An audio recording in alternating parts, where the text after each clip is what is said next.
I've had the occasion to meet Reverend Temple at the Unity Convention just last year in June, but I'd actually heard about her for years. Everybody kept saying, you got to go to Reverend Temple's church. She's really cosmic.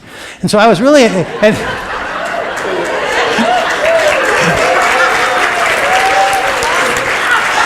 And everybody knows me as this quantum guy, so, there's a natural attraction.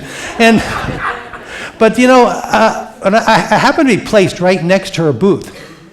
And she was coming in, everybody's coming up and hugging her, and she was always counseling people, ministers. She's always inspiring. So I came to the conclusion that not only is she full of love, but really what really impressed me most about her is she inspires people to greatness.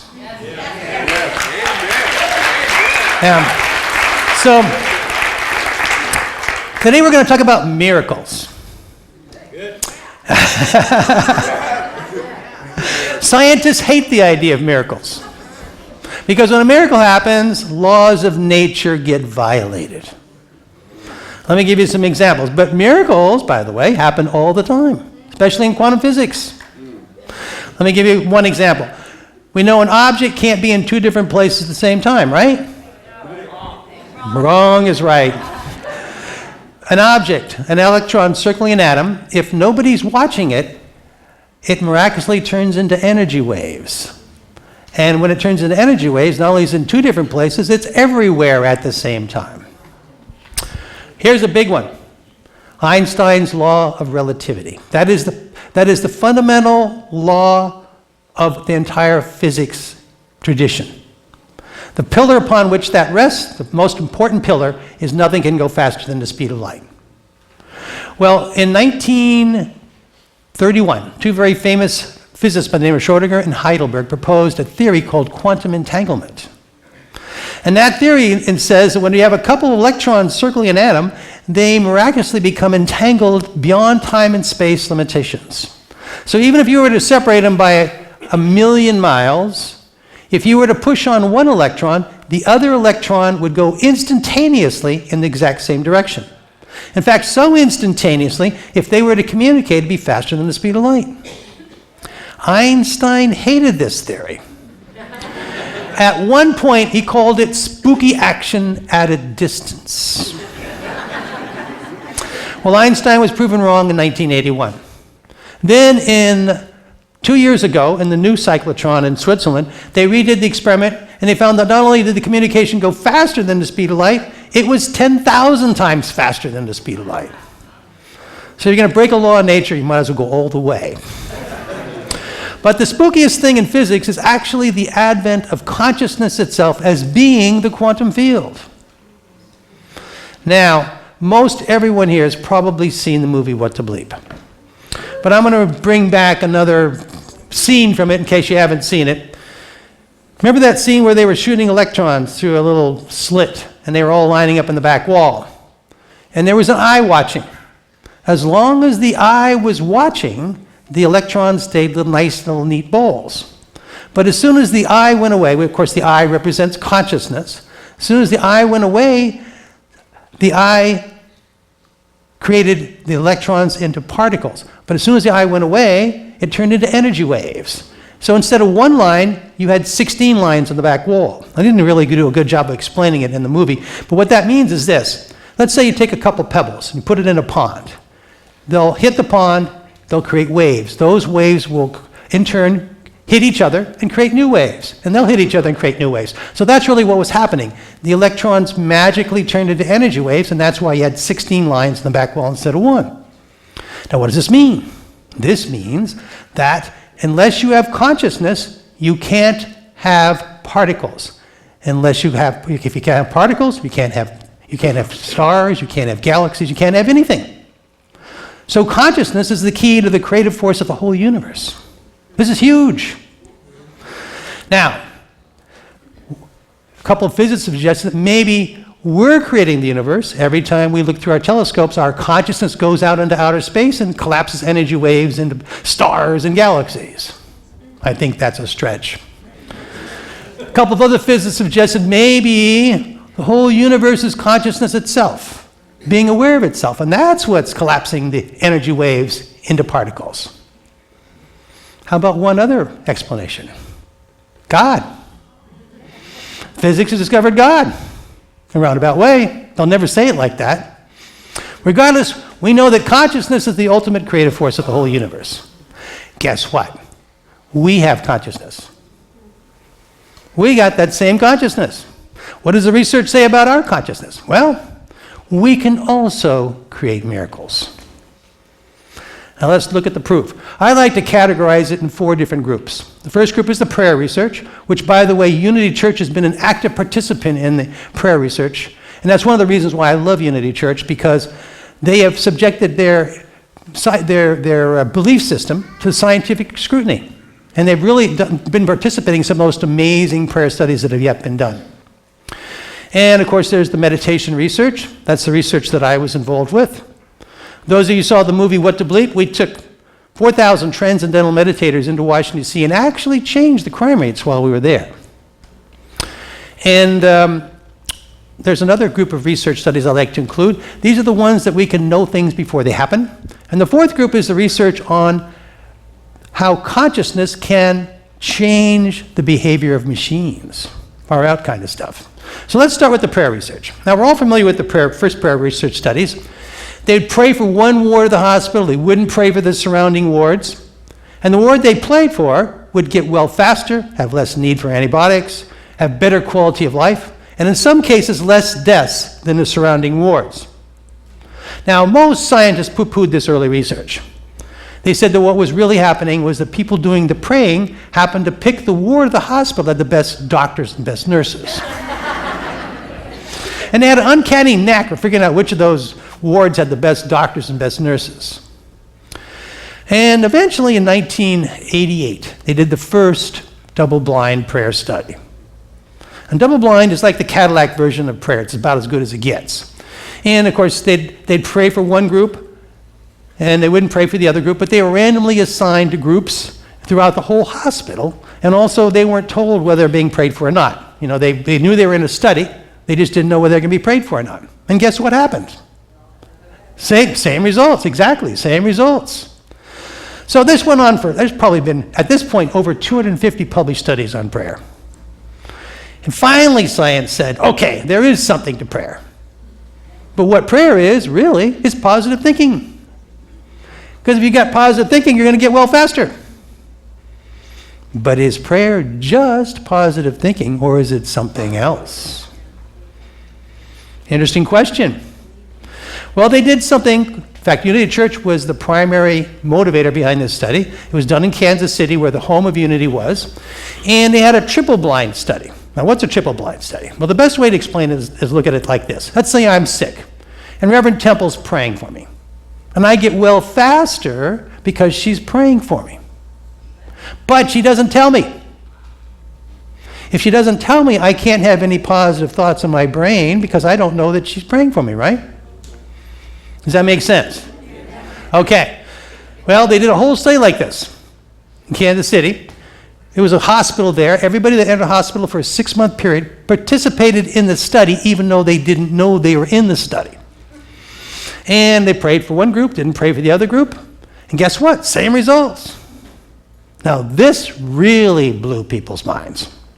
So then they did another triple-blind study. This one was out of Columbia, New York. And the people in Columbia were praying for people in Korea. So that was a really interesting twist. Somehow the prayers had to go through molten rock and whatever else is in the middle of the earth and arrive at the right people in Korea. And the other interesting twist about it was a woman's in vitro fertilization clinic. Women trying to get pregnant. And again, the women didn't know they were being prayed for. The women who were being prayed for had a 50% greater chance of getting pregnant than the women who weren't being pregnant, who were prayed for. Awesome. Brings up a whole new dimension to the idea of immaculate conception, but we won't touch that one here. Now, I should probably point out that not all the prayer research has come out significant. Only a handful, maybe 5 studies haven't, out of the 250 that have been done. In fact, it's probably the most reliable research out there. When you look at everything out there, look at coffee. One week, coffee's good for you. Next week, a new study comes out, it's bad for you, right? Remember eggs? If you look at an egg, right, you get a heart attack if you look at an egg. Then they said, whoops, we're wrong. It's not the egg. It's that gooey, good-tasting yellow stuff in the middle. And then they said 2 years ago at the New England Journal of Medicine, whoops, it's not eggs that cause heart attacks. It's inflammation. But the bigger question is this. How come even one of those prayer studies came out significant, much less 250? Because the truth of the matter is, our brain waves don't get past our skull bones. If our brain, electrical magnetic field, doesn't get past our skull bones, then how can we pray for people even 200 feet away, much less 2,000 miles away, and get results? This sounds like something akin to spooky action at a distance. One of those quantum things. Same with the meditation research. The meditation research, we had actually started way back in the 1980s. In fact, I got the first 3 studies published. In mainstream journals, nonetheless, which is even more amazing. And we had groups of people meditating and would influence and make the outside world a better place. Martin Luther King would love this. And anyway, we'd have groups of people meditating, and even things like suicides and auto accidents went down. So by the time we went to Washington, D.C., we were going to demonstrate to the world that we could change something just by sitting there and meditating. And that's what we did. And we were really sure it would work as long as we got enough people there. So when we came in, we met with Mayor Barry. He was the cocaine mayor. He was, by the way, at that point, he was clean. And we met with the police chief. We talked to the people in the media. So if it didn't work, they would have poo-pooed all of our other research.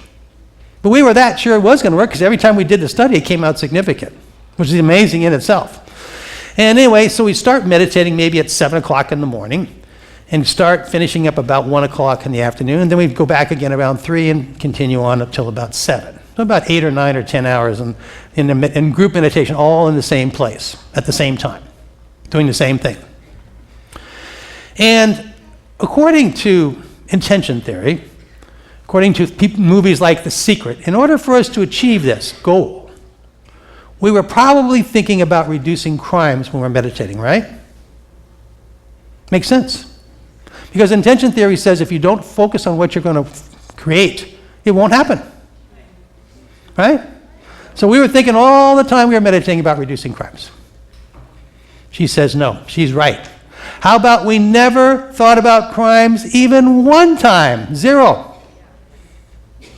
How did it work? Because we got out of the way. Of course, we had an intention. We did fly over there, but we let it go. We got out of the way and let the divine flow through us. You can't get to the quantum by trying to get there. It's one of the ultimate ironies of life. It's everywhere, but you can't get there. You have to get out of the way. Let the quantum flow through. Let the divine flow through you. Because when you want something, what are you attracting? Lack, right. You don't have it. You've got to shift that all around. And that's what we did. Now, the next group of studies, even more amazing. These are the studies that show that we can know things before they happen. Now, this study was actually done by accident. What happened was, it was kind of a psychic study. They had a bunch of TV screens all lined up, and people were in front of the screens, and every 8 seconds, a new photograph was going to come up on the screen. And the photograph was one of 2 different types. The first type was a negative, very gruesome photo of people in morgues. The second type was, St. Petersburg Beach, nature scenes, really inspiring. And the people, the only job they had to do in this study was guess in advance which photograph was going to come up on the screen. Well, they couldn't do it. There was no difference. But lucky for us, that wasn't the end of the story. Because by chance, if there is such a thing, the people in charge of the study hooked people up to a GSR machine. It's very similar to a lie detector. And what it measures is anxiety. And what they anticipated, there'd be a spike of anxiety every time the negative photo was presented. Makes sense. But they didn't find a spike of anxiety when the negative photo was presented. They found the spike of anxiety 2 seconds before the negative photo was presented and not before the positive one. This is mind-blowing. It means we knew what's going to happen in our gut before it happened. Remember that old adage, I knew it in my gut? A lot of truth to it. So they redid the experiment, another independent laboratory. Same results. Then they looked inside the brain. The entire brain was lighting up with anxiety about 4 seconds before the negative photo was presented. So after this study was finished, nobody touched it with a 10-foot pole until 2 years ago. This is about 12, 15 years ago the study was done. And then a very famous psychologist by the name of Dr. Ben decided to revisit the study. Now, Dr. Ben is in every psychological textbook. I've taught a lot of psychology classes. He's amazing. But anyway, he did the study 10 times. 9 of them came out significant. He submitted for publication in the Journal of Social Psychology, a very conservative journal, and the editors decided to publish it, but they have a big caveat on the front saying, we know this couldn't be true, he must have made a mistake, we can't figure out what he did wrong, you got to help us figure out what he did wrong, because how can we know things before they happen? That doesn't make any sense. How can our body know things before they happen? So right now, psychology is going through a transition phase. Personally, I think this is great. I want to welcome psychology to the age of the quantum, beyond time and space limitations. And the last group of research studies is even more far out. This is the one done by Princeton engineers and scientists. And what they did there, they had a brilliant idea. If our consciousness is indeed a quantum field, then if we devise a quantum field machine, then it would interact, we could interact maybe with our consciousness. So that's what they did. They used cosmic radiation from outer space. Now, cosmic radiation from outer space is very, very reliable. In fact, you can run atomic clocks by it. That's how reliable it is. So they made a machine they called it a random number generator, but really it wasn't random. It basically generated 1 and 0, 1 and 0, and 1 and 0. And of course, cosmic radiation is quantum-based. Then they had college freshmen concentrate on the machines to see if they could change the output from 1010 to 1111 or 0000. And after hundreds of thousands of trials, they found a significant but very, very weak effect. Personally, I don't know how they managed it at all, because when I was a freshman, I could barely get out of bed, much less influence a quantum field random number generator. But they were able to do this. So then what they did was, they put these machines all over the world. In fact, they're going on for the last 20 years. And what they measure is the collective consciousness. So every time there's a huge event that we're all doing the same thing at the same time, like for instance the opening ceremonies Olympics, then the machines go crazy. Instead of 1010, they do 111 or 00. We don't know which direction it's going to go. It does one or the other. For instance, Katrina was another one, the tsunami. There's been over 250 of these different events. Well, the interesting thing was these machines were going on during 9/11. 2 amazing things happened during 9/11. First of all, the machines went crazy for 4 straight days. That's by far the longest time. But even more amazing, the machines started going crazy 4 hours before 9/11 actually happened. That means we as a collective knew what was going to happen before it happened. This is huge. So what we've done is we've outlined all these scientific studies to prove that our consciousness also can create miracles. So what are the conclusions we can draw from this? The first one is life after death. If our consciousness is quantum field-based, then there must be a part of it that survives death, right? Because it's beyond time-space limitations. And most scientists believe that our brain is the basis of our consciousness. But there is no energy in our brain that can account for these amazing findings. It's got to be quantum-based. So when it went away, it's roundabout proof for life after death. Plus, in a roundabout way, physics has discovered God. There's another aspect to this as well, another conclusion. And this, I think, Martin Luther King would love. His whole idea was to change the outside world. Instead of marching, we can do our inner work and we can also change the world. Because what our research has found is that together we can make a bigger difference than we can alone. When we come together in this amazing church and meditate together, we're not only helping ourselves, we're helping create a new world. And these techniques are working. Just the other day, 2 months ago, there was a landmark study on gay marriage in America. 65% of the people were for it. Just 2 years ago, 65% were against it. There was a shift in the collective consciousness, moving towards greater love and greater compassion. We see it all over the place. I could name 100 more examples like that. But this is huge. We're making a difference. We're making a huge difference. And just to give you an example, we did this study we did a peace study in Dallas at a Dallas Unity Church. We had about 700 or 800 people doing these techniques of tapping and the quantum love flow that we did kind of in the meditation. We were able to reduce the crimes by over 25% every month for 3 straight years. This is the power we have together of making a difference. This is huge. And lastly, but not least, everybody in here at one point or another has doubts. Everybody. It is so refreshing to be living in a time when science is proving spirituality. And it washes away those doubts. Isn't this exciting? This is the most exciting time I've been around. Thank you so much for inviting me.